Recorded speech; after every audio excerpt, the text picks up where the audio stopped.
दोस्तों हमने पिछली जो हमारी क्लास थी उसमें शेड्यूल्स के बारे में अध्ययन किया था। अनुसूचियां हमारी कंप्लीट नहीं हुई थी। हमने मेरे ख्याल से 9वीं अनुसूची तक अध्ययन कर लिया था डिटेल में, किस प्रकार से भारतीय संविधान, मूल संविधान में 8 अनुसूचियां थी, उसके पश्चात 9वीं अनुसूची, 10वीं अनुसूची, 11वीं अनुसूची, 12वीं अनुसूची जोड़ी गई। तो जो बाकी रह गई हैं उनको हम विस्तार पूर्वक अब आगे देखते हैं। 9वीं अनुसूची तक हमने कंप्लीट शिक्षण ग्रहण कर लिया था। उसके पश्चात अब आती है 10वीं अनुसूची।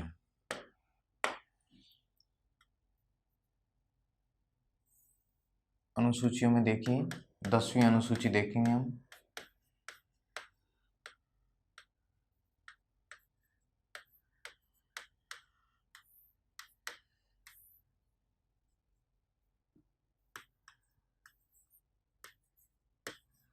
दसवीं अनुसूची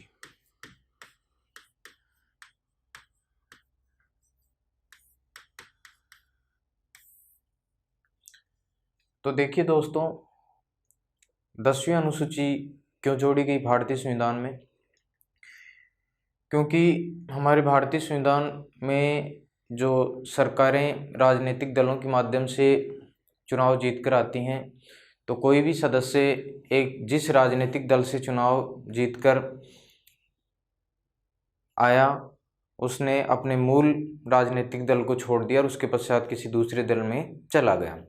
तो इस प्रकार की व्यवस्था को बदलने हेतु भारतीय संविधान में 10वीं अनुसूची का प्रावधान किया गया। राजीव गांधी जी जिस समय हमारे देश के प्रधानमंत्री थे तब की बात है। तो 10वीं अनुसूची का संबंध किससे है? तो आप ध्यान रखेंगे, दल बदल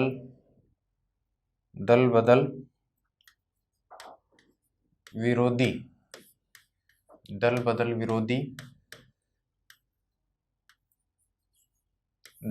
विरोधी कानूनों से संबंधित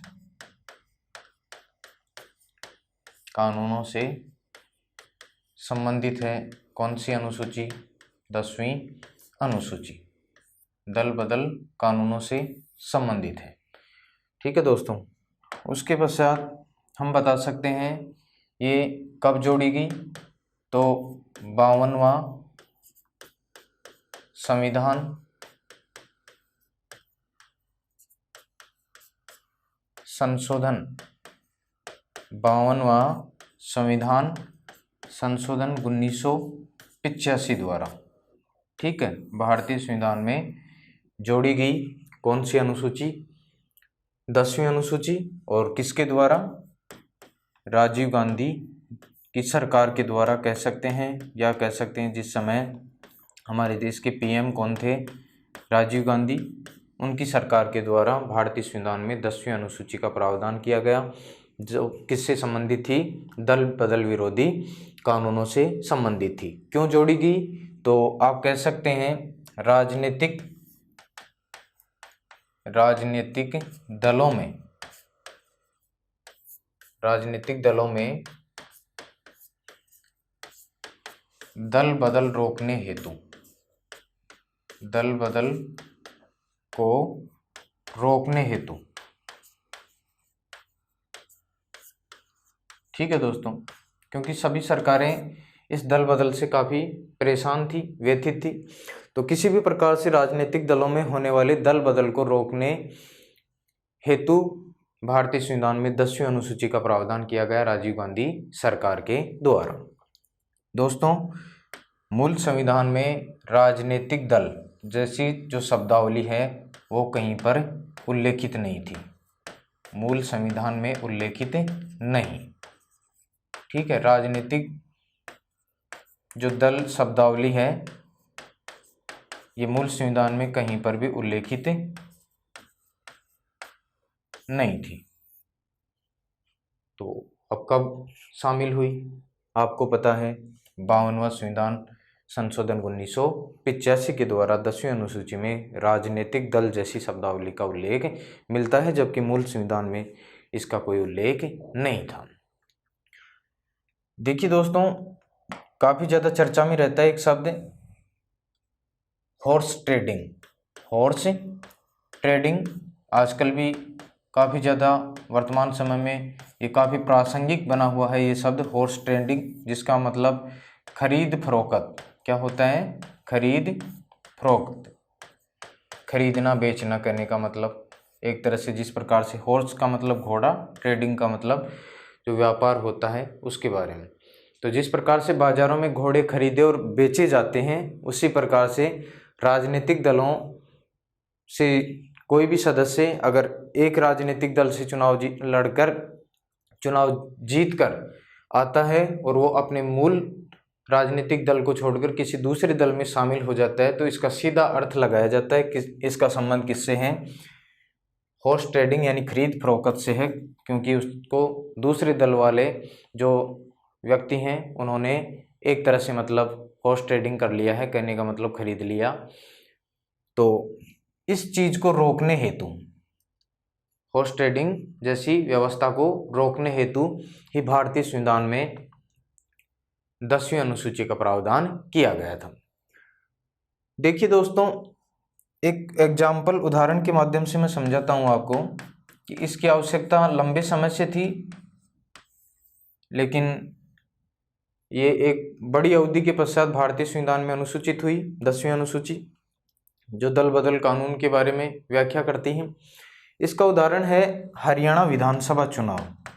हरियाणा विधानसभा चुनाव 1967 की बात है। हरियाणा विधानसभा चुनाव 1967, और इसमें एक एमएलए था, मेंबर ऑफ लेजिस्लेटिव असेंबली जिसको हम कह सकते हैं, एमएलए यानी विधानसभा सदस्य, उसका नाम था गयाराम। गयाराम ये निर्दलीय विधायक बना। निर्दलीय विधायक यानी किसी भी पार्टी से इसका संबंध नहीं था। ये क्या था दोस्तों? निर्दलीय था। उसके पश्चात इसने क्या किया? गयाराम जो हरियाणा विधानसभा चुनाव से निर्दलीय उम्मीदवार के रूप में चुनाव जीतकर विधानसभा में प्रवेश करते हैं, तो इन्होंने चुनाव जीतने के पश्चात था निर्दलीय, लेकिन चला गया किसमें? कांग्रेस पार्टी में। किसमें चला गया? कांग्रेस में चला गया। और कांग्रेस में जाने के पश्चात उसी दिन कांग्रेस पार्टी इसने छोड़ दी, और ये कहाँ चला गया? यूनाइटेड फ्रंट में। किसमें चला गया? यूनाइटेड फ्रंट जो पार्टी थी उसमें चला गया। ठीक है दोस्तों, देखिए किस प्रकार से गयाराम जी ने अपनी जो मतलब सदस्यता निर्दलीय के रूप में ग्रहण की थी, उसके पश्चात इन्होंने कांग्रेस का दामन थामा, और उसी दिन कांग्रेस पार्टी को छोड़कर ये कौन सी पार्टी में चले गए? यूनाइटेड फ्रंट में चले गए। और यूनाइटेड फ्रंट में भी इनका जी नहीं भरा, वापस किस में आ गए? कांग्रेस पार्टी में आ गए। तो 24 घंटे के अंदर इन्होंने 3 बार क्या किया? दल बदल किया। कहने का मतलब जिस दल से दल तो इनका कोई था ही नहीं, निर्दलीय थे।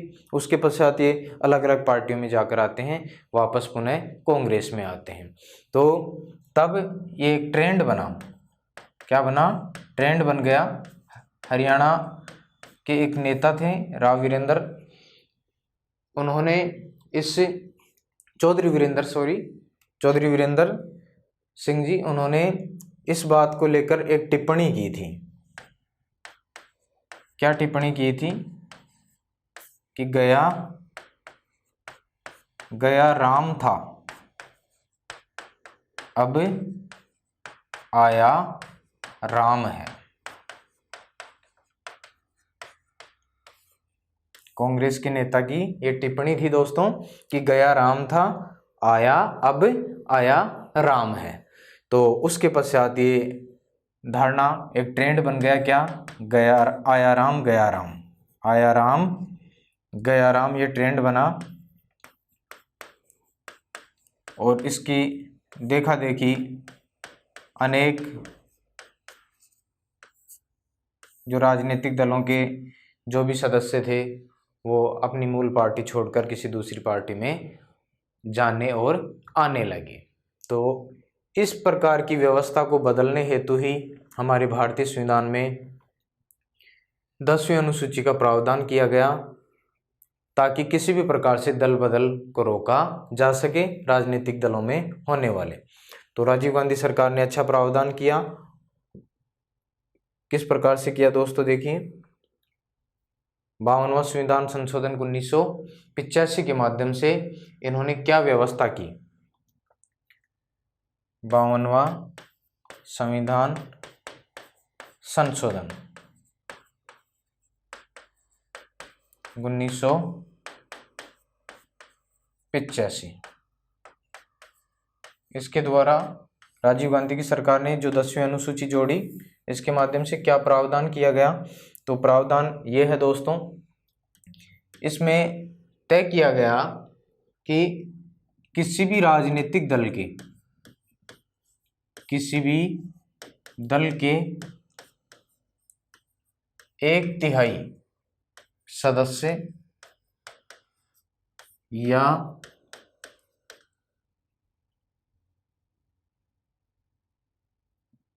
उससे अधिक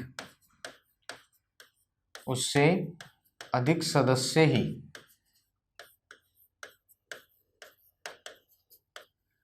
किसी भी राजनीतिक दल के 1/3 सदस्य या उससे अधिक सदस्य ही दल बदल कर सकते हैं। दल बदल कर सकते हैं,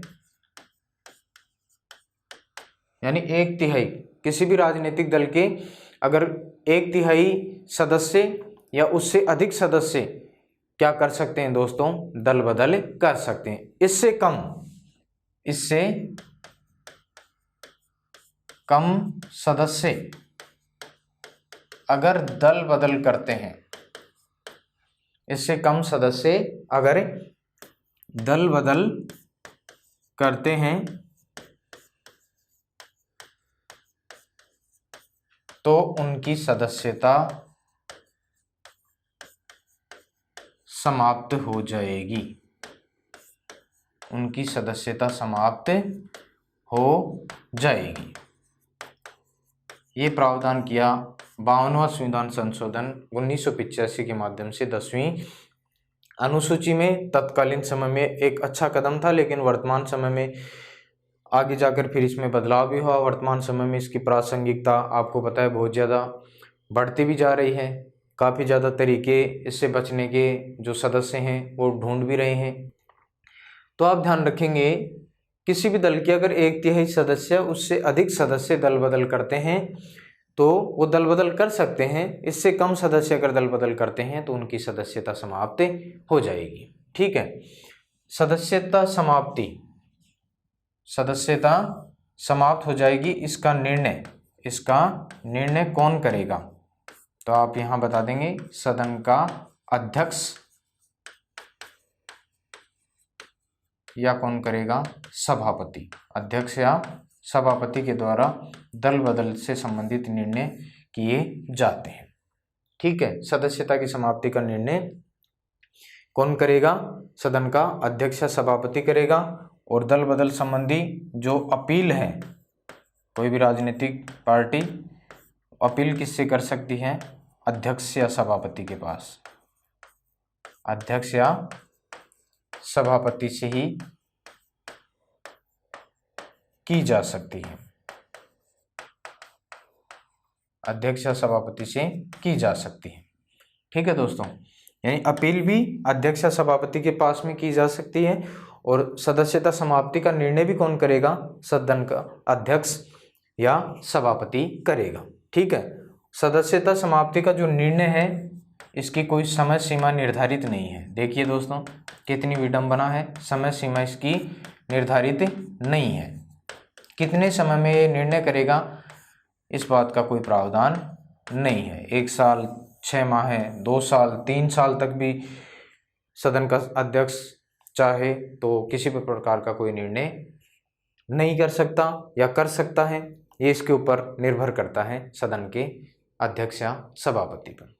तो ये व्यवस्था की गई 52वां संविधान संशोधन 1985 के माध्यम से। और इस व्यवस्था को फिर वाजपेयी जी की सरकार ने थोड़ा सा परिवर्तित किया। वाजपेयी सरकार ने, अटल बिहारी वाजपेयी सरकार ने, और संविधान में एक अमेंडमेंट किया 91वां संविधान संशोधन 2003। 91वां संविधान संशोधन 2003 के माध्यम से क्या व्यवस्था की, तो आप यहाँ देख सकते हैं दोस्तों, हमने यहाँ पर देखा था 52वां संविधान संशोधन 1985 के माध्यम से ये व्यवस्था की गई थी कि किसी भी दल के एक तिहाई सदस्य अगर दल बदल करते हैं तो वो मान्य हो सकता है, लेकिन अगर इससे कम सदस्य दल बदल करते हैं तो उनकी सदस्यता समाप्त हो जाएगी। सदस्यता समाप्ति की जो अपील है वो अध्यक्ष या सभापति से की जा सकती है, जिसके ऊपर निर्णय भी कौन करता है, अध्यक्ष और सभापति ही करता है। और सदस्यता समाप्ति की कोई समय सीमा निर्धारित नहीं है। इसका निर्णय किसके पास है, सभापति या अध्यक्ष के पास में है, यानी कितने दिन में निर्णय करेगा इसकी कोई समय सीमा निर्धारित नहीं है। 91वां संविधान संशोधन 2003 के माध्यम से क्या व्यवस्था हुई, ये व्यवस्था यहाँ जो 1/3 है दोस्तों, इसको वाजपेयी जी ने इसके स्थान पर क्या कर दिया, 2/3। क्या कर दिया, 2/3। और बाकी बातें वही हैं, केवल यही बात थोड़ी बदली है। 1/3 के स्थान पर क्या कर दिया गया, 2/3, कि किसी भी दल के 2/3 या उससे अधिक सदस्य अगर दल बदल करते हैं तो वो विलय कहलाएगा। क्या कहलाएगा, विलय कहलाएगा। ठीक है, कि उस पार्टी में, कहने का मतलब अगर 2/3 सदस्य, किसी मूल पार्टी के 2/3 सदस्य अगर निकलकर दूसरी पार्टी में सम्मिलित हो जाते हैं तो दल बदल नहीं, क्या कहलाएगा, विलय कहलाएगा। अगर 2/3 से कम सदस्य दल बदल करते हैं तो वही बात हो जाएगी, उनकी सदस्यता क्या होगी, समाप्त हो जाएगी। ठीक है दोस्तों, शायद मेरे ख्याल से समझे होंगे आप दोनों का फर्क क्या है, कि राजीव गांधी सरकार ने 1/3 रखा, कि 1/3 सदस्य अगर दल बदल करते हैं तो उनकी सदस्यता पर किसी प्रकार की कोई आंच नहीं आएगी। 1/3 से कम सदस्य दल बदल करते हैं तो उनकी सदस्यता समाप्त हो जाएगी। वाजपेयी जी की सरकार ने 2003 में 91वां संविधान संशोधन किया और उसके माध्यम से ये तय किया कि किसी दल के 2/3 सदस्य अगर दल बदल करते हैं तो वो विलय कहलाएगा। 2/3 से कम सदस्य अगर दल बदल करते हैं तो उनकी सदस्यता क्या हो जाएगी, समाप्त हो जाएगी। ये तय कर दिया गया। उसके पश्चात दोस्तों फिर भी राजनीतिक दल इससे बचने के अलग अलग तरीके अपने हिसाब से ढूंढते नजर आ रहे हैं। अब वो क्या करते हैं कि किसी भी प्रकार से उनकी सदन की सदस्यता बची रहे तो सदन से इस्तीफा दे देते हैं और 6 माह पश्चात वापस जब चुनाव होते हैं तो पुनः वो उस पार्टी से चुनाव जीतकर वापस सदन में प्रवेश कर जाते हैं। तो कई तरीके इजाद कर लिए हैं राजनीतिक पार्टियों ने, लेकिन वर्तमान में काफ़ी ज़्यादा चर्चा में दल बदल इस समय जो शब्द है काफ़ी ज़्यादा महत्व रखता है। हाल ही में अरुणाचल के मामले में, हाँ ये भी ध्यान रखना, सदन का जो अध्यक्ष या सभापति अगर कोई निर्णय देता है तो इस निर्णय को चुनौती दी जा सकती है, चुनौती दी जा सकती है। ध्यान रखेंगे, केवल निर्णय को ही चुनौती दी जा सकती है। निर्णय को क्या दी जा सकती है, चुनौती। ऐसा नहीं है कि कोई व्यक्ति दल बदल एक पार्टी से अलग होकर दूसरी पार्टी में जाकर शामिल हो जाता है तो सीधा न्यायालय में चले जाएं, ऐसा बिल्कुल भी नहीं है। सबसे पहले अपील कहाँ की जाएगी, अध्यक्ष सभापति के पास में, और उसके पश्चात सभापति उसके ऊपर निर्णय करेगा और उसके निर्णय को फिर न्यायालय में चुनौती दी जा सकती है।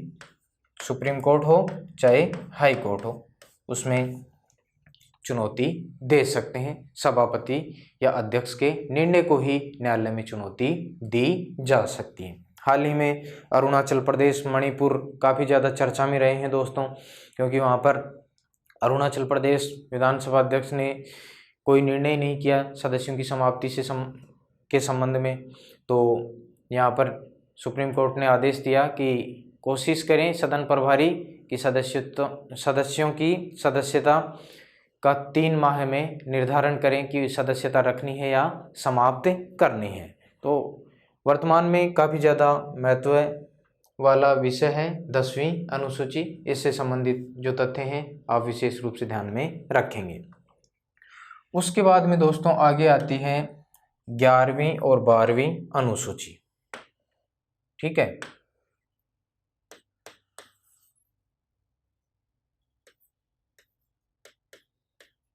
11वीं अनुसूची कंपैरिजन में देख लेते हैं दोनों को। 11वीं अनुसूची और उसके पश्चात आगे आएगी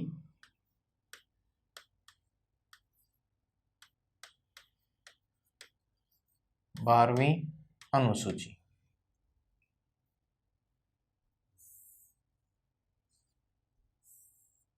या ऐसे कह सकते हैं हम 11वीं अनुसूची, 12वीं अनुसूची।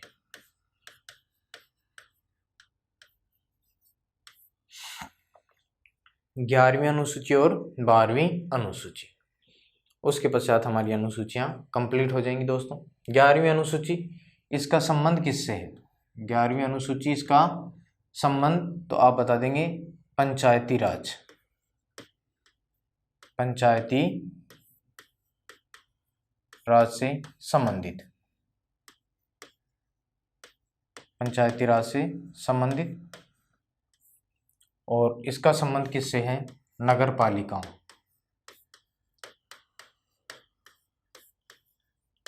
नगर पालिकाओं से संबंधित, नगर पालिकाओं से संबंधित है दोस्तों 11वीं अनुसूची और 12वीं अनुसूची। 11वीं अनुसूची का संबंध पंचायती राज से, पंचायती राज के 29 विषय, कितने विषय? 29 विषयों का उल्लेख, और नगर पालिकाओं के 18 विषय यानी काम यहाँ पर बताए गए हैं। कौन सी अनुसूची में? 12वीं अनुसूची में। 11वीं अनुसूची पंचायती राज यानी पंचायतों से संबंधित है, इसमें पंचायतों के 29 विषयों के बारे में। और 12वीं अनुसूची नगर पालिकाओं से संबंधित है, नगर पालिकाओं के कितने विषय? 18 विषय इसमें उल्लेखित हैं दोस्तों। तो 11वीं अनुसूची ये कब जोड़ी गई? 73वां संविधान संशोधन, 73वां संविधान संशोधन 1992 द्वारा। और ये कब जोड़ी गई? 73वां संविधान संशोधन 1992 द्वारा। और 12वीं अनुसूची कब जोड़ी गई? तो 74वां संविधान संशोधन, 74वां संविधान संशोधन 1992। ये दोस्तों लागू हुआ 1 जून 1993 को, 1 जून 1993 को। और 73वां संविधान संशोधन 1992 ये कब लागू हुआ? तो ये लागू 24 अप्रैल 1993। इसी कारण से महत्वपूर्ण है दोस्तों 24 अप्रैल। इस दिन भारत में पंचायती राज दिवस मनाया जाता है, क्योंकि 73वां संविधान संशोधन 1992 के माध्यम से पंचायती राज को संवैधानिक दर्जा दिया गया। और भारतीय संविधान में 11वीं अनुसूची जोड़ी गई, जिसमें पंचायतों से संबंधित 29 विषयों का उल्लेख किया गया था दोस्तों। ठीक है, और 73वां संविधान संशोधन 1992 को स्वीकृति कब मिली, लागू कब से हुआ? तो 24 अप्रैल 1993 को। इस कारण से 24 अप्रैल को भारत में किस दिवस के रूप में मनाया जाता है? पंचायती राज दिवस के रूप में मनाया जाता है। ठीक वैसे ही 12वीं अनुसूची, ये भी नगर पालिकाओं से संबंधित 18 विषयों का उल्लेख है। और भारतीय संविधान में कब जोड़ी गई? तो 74वां संविधान संशोधन इसके लिए किया गया 1992 में, और नगर पालिकाओं को भी संवैधानिक दर्जा मिला। और जो 74वां संविधान संशोधन 1992 है, ये लागू कब हुआ दोस्तों? तो आप बताएंगे 1 जून 1993। तो दोस्तों मेरे ख्याल से शेड्यूल्स जो पार्ट है, अनुसूचियों का पार्ट आपने जो देखा है बेहतर समझ में आया होगा। 1 से लेकर 12 अनुसूचियां हमने क्रमबद्ध रूप से देखी हैं। सभी अनुसूचियों में कौन कौन सी जो बातें थी, कौन कौन सा तथ्यों का निर्धारण था, हमने क्रमबद्ध रूप से उनका अध्ययन किया है। तो हमारा ये पार्ट अभी कंप्लीट होता है। नेक्स्ट क्लास में हम देखते हैं प्रस्तावना। आगे हमारी जो क्लास होगी उसमें हम प्रस्तावना के बारे में अध्ययन करेंगे। भारतीय संविधान की जो प्रियम्बल है, उद्देशिका, उसके बारे में विस्तार पूर्वक अध्ययन करेंगे। अभी के लिए हम इतना ही रखते हैं, मिलते हैं नेक्स्ट क्लास में। तब तक के लिए धन्यवाद दोस्तों।